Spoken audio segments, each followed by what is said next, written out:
Husker fans, Sam McKewon along with Tom Shatel for Tom Shatel's Press Bass on Omaha.com. Tom, it's early August. It actually feels it's like the one nice day of the year so far of the summer. It's like 85 instead of 110. Pretty good day with the Nebraska defensive coaches and players. We talked to O'Shawn Mathis and Stephon Wynn, Eric Chenander, Nick Henrich. There's a sense of optimism among the group, and it sounds like this weekend in the scrimmage, Nebraska's pass rush had a pretty good day. Yeah, I love it. We're a week closer to this beautiful green back here. It feels more like football. You're starting to see the defensive playmakers, the guys we've been hearing about in person. They're very impressive. They're big boys, which is what you want. They're also accomplished. They've been to other programs that have won. I'm anxious to see them on the field.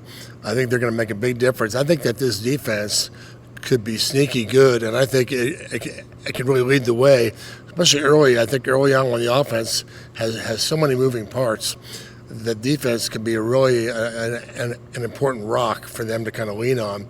There's not a lot of great offenses on this schedule, a couple, but I think the pass rush, the front four is so important, especially in this league. Sam, I really, Jimmy Johnson once said the defensive line was the most important part of the team. Of course, he liked defense, but his point was offensive lines usually set the tone for a game. If you can neutralize the offensive line, you can control the game yourself. I think Nebraska is going to be in a lot better position to do just that this year. Well, so what's interesting about Mathis, is that he is a guy that was in a 3-4 at TCU, and he was often off the ball. And so when he would rush, he would come from maybe like outside the tackle. In this defense, he's right on the ball. He's more of a defensive end. And I think one of the things that Nebraska did to pitch him to come here over some other places, such as Texas, is he was going to be in a 4-3. He was going to have his hand in the ground, and he was going to work against some of the best tackles in the country. And when you look at the 2023 NFL draft projections, most of the great tackles for the NFL draft in 2023 are on Nebraska's schedule. They're not in the Big 12. And so I think the pass rush is probably going to get better in part because Nebraska was successfully able to kind of sell him on the idea that he would be able to come here and actually improve that pass rush. I was intrigued too by the comments by defensive backs coach Travis Fisher.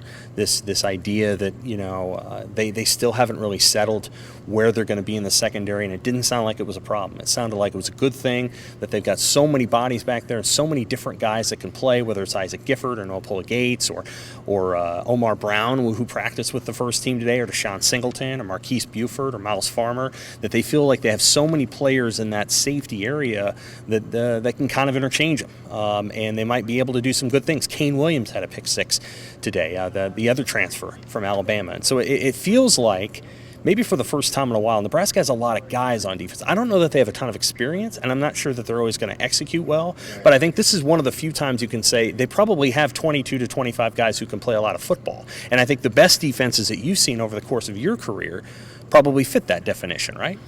Right, and I think the secondary has the luxury of trying to figure it out. I think that the front seven is going to be really good, and defense is about chaos. It's about creating havoc, and guys. It's not synchronicity. Offense, you're going to be on the same page. You've got to have reps. You got to know where the next guy next to you is going, and that might take a little bit of time here, especially with a new quarterback in charge. But again, the defense can be ready to go.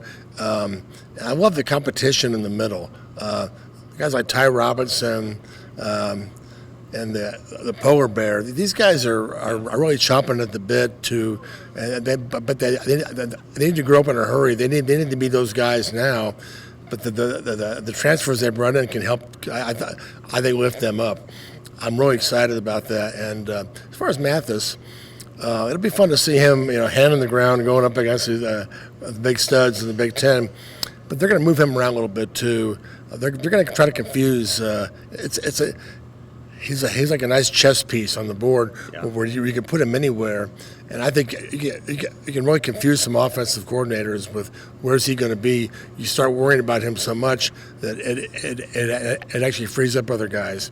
And I think the linebackers are going to have a big year because of that front four. I agree with you. I think it's interesting and notable that Scott Frost said on Friday that Mathis, one of the biggest impacts he's had, is he's made Garrett Nelson and Caleb Tanner better. Speaking of quarterbacks, Frost mentioned pretty clearly on Friday that Casey Thompson's a starter. Now, he didn't say it, but he basically said it. And, I'm not sure people have really moved all the way on from Adrian Martinez. I think there's a sense that maybe they don't know exactly that Casey Thompson's more of a pro-style game manager quarterback, so the pieces around him got to get better. And I'm curious, just from your perspective, whether you think those pieces are going to be better. Like, the offensive line seems like it's a real question mark still, and the running back position, they don't have a proven guy. Yeah, they don't, and I think that's going to take a while. If it's a pleasant surprise out of the gate, I love it, but I don't think it will be. I think Mark Whipple will be the MVP, the early key guy to find out his strength and play that strength for a while, find out what he can do, what he can't do. And but yeah, the quarterback, I think people have moved on from Adrian. They were ready to move on last year, but they don't know what they have yet. They haven't seen Casey play. He's got some Adrian traits, and Adrian's got some Casey traits, whatever. But they are going to be different guys. And but the problem with, if it's a pocket guy, the pocket might not always be there. So the running game really comes into play. But the running game also is controlled by the offensive line. So we don't know what this line can do just yet. And No, we don't. I'm not sure I like Scott talking about, well, I like the line because there's so many interchangeable parts. That sounds great, but you can't, you need guys, this guy's the left guard, this guy's the left tackle, so on and so forth. And they need to figure out who those guys are. But I think there's a lot of potential. The quarterback is big. Quarterback, and I'll write about this later in the week after we talk to the guys. Quarterback this year doesn't have to play great. It doesn't have to be Superman. You've touched on that too. You don't have to be Superman to play great, but you can't play bad. You can't be average. You've got to help. You've got to be good, and you got to be solid. You can't make mistakes, and so it'll be more important. And I think Whipple will put a real emphasis on the guy who's not making mistakes.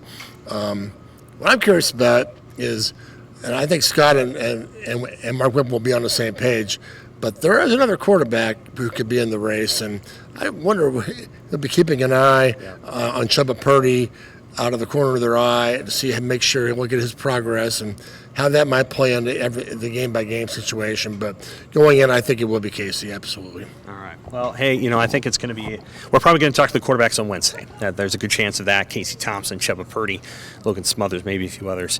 And we'll also talk to Mark Whipple. So we'll get a full update of what's going on with the Husker quarterbacks then. I thought today defensively that, I tell you, they sound pretty positive, pretty happy. It's possible. And you wrote this last Sunday. Maybe Nebraska's defense is better than we think it's going to be, and maybe that's going to be the reason that they win games this fall. Okay, for Tom Shatel, I'm Sam McKewon. This is Shatel's Press Pass on Omaha.com. Thanks, Husker fans.